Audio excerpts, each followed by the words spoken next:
Hello everyone, and this is my review for WWE NXT on October 28th, 2015. And, this week's NXT, I'm not going to say it was the greatest thing in the world because they didn't really do too much building storylines around what they were going for. I did like the continuation of the Apollo Crews, the Apollo Crews, little documentary there, trying to build him up going into his match with Finn Balor. I thought they did a really good job there. That's one thing they've been really good with is building these promo videos to set up their championship matches in some way, especially when they're going with this face versus face mentality. You got to build more around that than you do with any kind of physicality inside of the ring. So I do feel like they did a really good job there, and also just the aspect, you had some good matches in there, and I mean some really good matches in there. The thing that they were doing with Emma's match was kind of just I won't say a throwaway match, but it was kind of one of those, let's build her up a little bit more before she goes into some kind of match with Asuka somewhere down the road. And they were, they were going through the whole aspect of what Asuka did to Dana Brooke in there, and you kind of got what they needed to go for inside of there. But again, didn't really do too much for any kind of story there. Nia Jax as well, just having her second match, so she doesn't really have a story. It's still in the whole aspect of showing off what she can do inside of the ring and where they're going to go with it somewhere down the road here. So we'll see where they go with that. But again, not much there between them outside of them showing her dominance inside the ring, and that she is, she's not. Now a lot of the divas there aren't the typical type of divas, but she is not the typical diva in the terms of she is going to be more of a brute force power type of person inside of there. So that is where she is probably most unique, and they did get rid of that other outfit that she had, so that's probably a good thing as well. So we'll see where they go with that. We'll see where they go with Nia Jax and what kind of storyline she'll eventually have somewhere down the road. And they do have something they can work with a lot of the divas there. So we'll see where they go with her.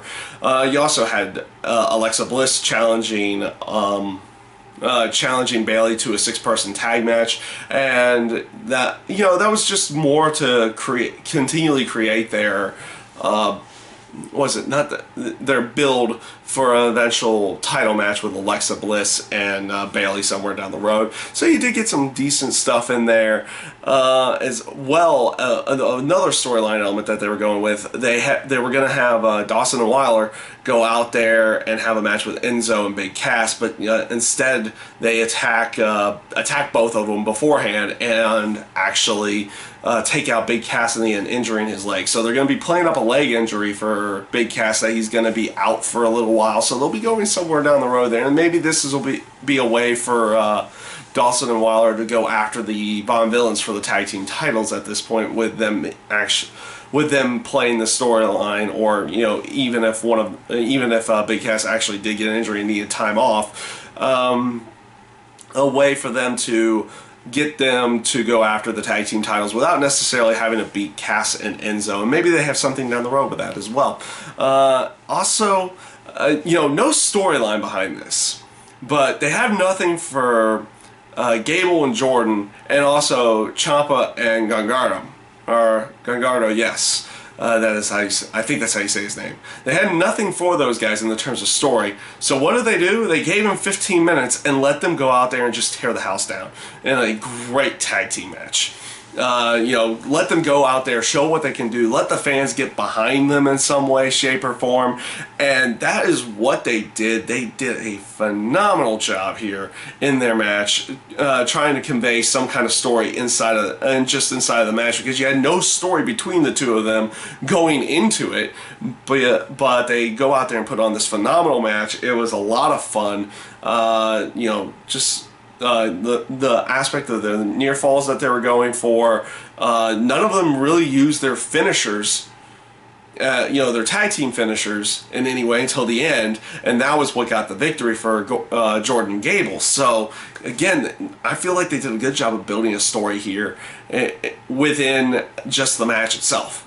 they didn't have a story going into the match, but they did it around the match itself. So I thoroughly enjoyed Jordan and Gable versus Ciampa and Gungardo. So that was a really fun tag team match.